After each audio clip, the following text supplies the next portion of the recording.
What's up, you guys? How you guys doing? You guys are good? Good. Awesome, man. Awesome. My name is Marshall Porteous. I'm from Calgary, Alberta. I moved to BC about 8 years ago to pursue a career in professional hockey, which is obviously going really well. Very different in BC, man. It's been a bit of an adjustment. I was raised around racist rednecks and cowboys my entire life, and BC is just so progressive and nice and kind, and so I've had a hard time fitting in. Like, I got buddies who will, like, yeah, it's true, it's wild. Like, I got buddies who will come up to me and talk to me about, like, current events or news articles that they read. We just don't have the same reactions to them. Like, our childhoods get in the way of us agreeing. I got a buddy telling me about this woman from the UK who woke up from a coma with a Chinese accent. And he talked for, like, 10 minutes about how bad he felt for her. And, you know, I agree, but that wasn't my first thought. My first thought was I really hope she didn't drive home from the hospital. Yeah, thanks for liking that. I tried that joke in Vancouver a couple weeks ago. That was mixed. There was a mixed reaction. The crowd wasn't mixed. The reaction was mixed. That hurt. But yeah, it was wild, man. I don't know if you guys can tell, I got a missing tooth. I played hockey for 20 years. I got a missing tooth. Now back home, that's a badge of honor. You go home, people see it, they ask you what the story is, they assume you're a hockey player or a cowboy. It's kind of a dope interaction. So when I moved to BC, I thought I'd use it as an opportunity to meet girls. I went to this house party 3 years ago, and I saw this chick standing at the side of the room, and I smiled at her. You know, I thought, you know, I'll give it a shot. She looks at me, she walks up nice and slow, she's got her drink in her hand, gets about a couple inches from my face, leans in, gets up to my ear, and she goes, "What's your dealer's number?" Like, are drugs that bad in BC that it's safer to assume someone does meth than plays hockey? That's insane to me. I didn't believe it. But then I started working downtown a year ago, and I was on my way to my first shift at a bar that I work at, and I took a wrong turn and ended up on Leon Ave. I don't know if you guys have ventured down that frickin' dress rehearsal for Beetlejuice is terrifying. You know, it's no bueno. It's a dark, dark place. Well, I shouldn't say dark. It's mostly white guys. It's a white sport. It's a white sport. It's terrifying, man. But yeah, like I said, I work at a bar, so I see a lot of it now. But I work as a bouncer, so I see crazy stuff. And every time I tell people that, they always ask me, like, what's the craziest thing you've ever seen? And, you know, I got a laundry list of items, but I always tell the same story. I kicked this big racist white guy out on, like, my first weekend working. And on his way out, he turned around, he called me the N-word. Yeah, terrifying. I was like, what the hell? And I had the same reaction as you guys. I was shocked. I was like, that's fucked up, you know? But, you know, on some level, like, I don't know if any of you guys listen to rap music, but if you guys know anybody named Marshall who wears basketball shoes, it's a hell of a compliment. You know? But I thought about that interaction, it really fucked with me, because I was like, why the fuck would I take something like that as a compliment? That's insane. So I went to therapy about it. My therapist said to me, you're probably really insecure, and we need to rediscover your masculinity. I was thinking, okay, well, back home, masculinity means three things, you know, drinking beer, shooting guns, and sexually harassing your server at Chili's. So I was like, what's the next step, you know?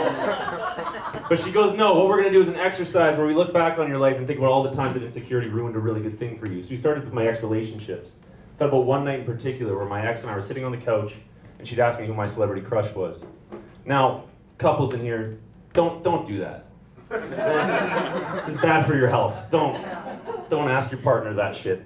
But she asked me, and I was dating a brunette at the time, so I thought the safest play would be to say Megan Fox. You know, I was like, you know what, that just feels like I'll not get hit for that. So I said that, and I was waiting for her, and I was like, okay, so who's yours? And while she's sitting there thinking, I'm just like, please say Conan O'Brien, please say Conan O'Brien. She turns to me, looks me dead in the eyes, and she goes, Jason Momoa. Oh, yeah.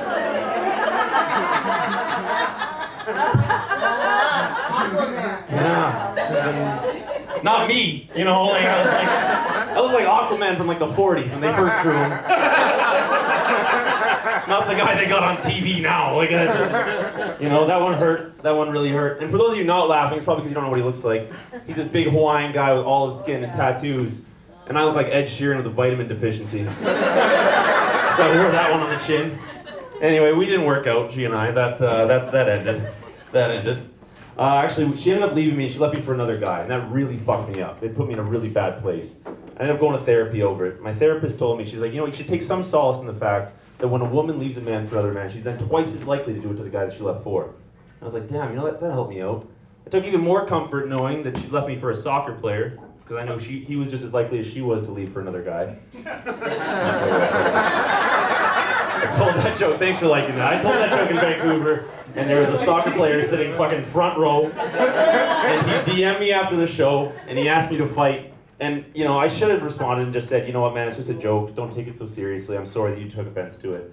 But I'm insecure, and that's not how I answered that. I messaged him back, and I said, you know what, I'm not afraid of you, because I know the only thing that soccer players fight is the urge to come out to their parents. Wasn't my finest hour. Trying to be better, you know? So I ended up actually thinking, I thought I'd put all that insecurity shit behind me. I really did.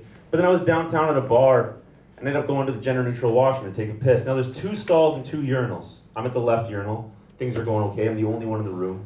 But men, you guys know that when you're at a urinal, there's only one other option for somebody else who comes in. When that door opens, uh-oh, you know? You're terrified. You're gonna be brushing elbows with the enemy. You're freaking out. Who's coming in? I hear the door kick open. I'm starting to freak out. I look over my shoulder. It's this tall, beautiful brunette woman. I'm like, thank God. Okay, she's got the stall. We're chilling. She walks up and parks herself at the urinal next to me. Now I'm like, oh, this is a mind fuck at this point. I'm like, what the hell is going on?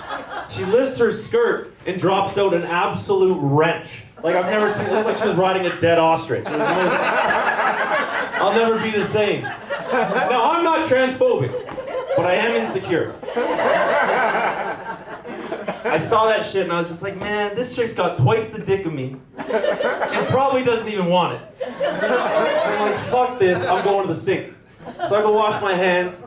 A couple seconds later, she follows me to the sink and she goes, hey, listen, I just want to say thank you for not making a big scene out of that. And I said, you know what, no problem. She goes, most times that I share a urinal, or besides somebody, especially a man, she says, the guy usually, she goes, usually he'll say something shitty and then he'll leave the room. And I said, you know what, don't worry about it, it's no problem. But if you don't mind me asking, why is it that you use a urinal? You know, it feels a little bit, you know, backwards, but she said, you know what, I grew up playing sports. I grew up playing boys' sports, and I'm just used to the amenities that we had growing up. And I played hockey, so I figured I'd try and relate to her. So I go, what sport did you play? She turns to me and she goes, I played soccer. For those of you keeping count, it's 2-1 soccer players in England now. Anyway, speaking of touchy subjects, you guys watch the Epstein documentary? Oh yeah. Anybody see that shit? Jesus. That was a trip. I watched that, and shortly after I finished it, the list came out. You guys seen the list of people who were there? That's an insane list. You know, Bill Clinton, Chris Tucker. There's one name in particular, though, that really stood out to me, which is ironic because he can't stand. But it was Stephen Hawking. Stephen Hawking was on that island, which is crazy. I ended up talking to my friends about it, my BC friends, and I was like, hey, did you guys hear that Stephen Hawking's a pedophile? And they were like, well, we don't know, because everybody else who was there said they were there for other reasons, like jet skiing and surfing and snorkeling. I'm like, Hawking's not getting on a board. You know your mind? Who are you fooling? I wish he was still alive, because that fucking would have been hilarious. You know, that court setting? God damn. The opposition comes in, Mr. Hawking, what were you doing on the island? And he's just sitting there on the stand, you know, like he does. Jeff took me surfing. No one's buying that. You know, minds? He'd be going right to jail. Personally, though, I don't think jail's enough for people to do that kind of shit. I never thought so. I believe in the death penalty for pedophiles. So I do take some comfort knowing that when he passed away, technically, he did die in an electric chair. Anyway, you guys, that's my time tonight. Thank you so much.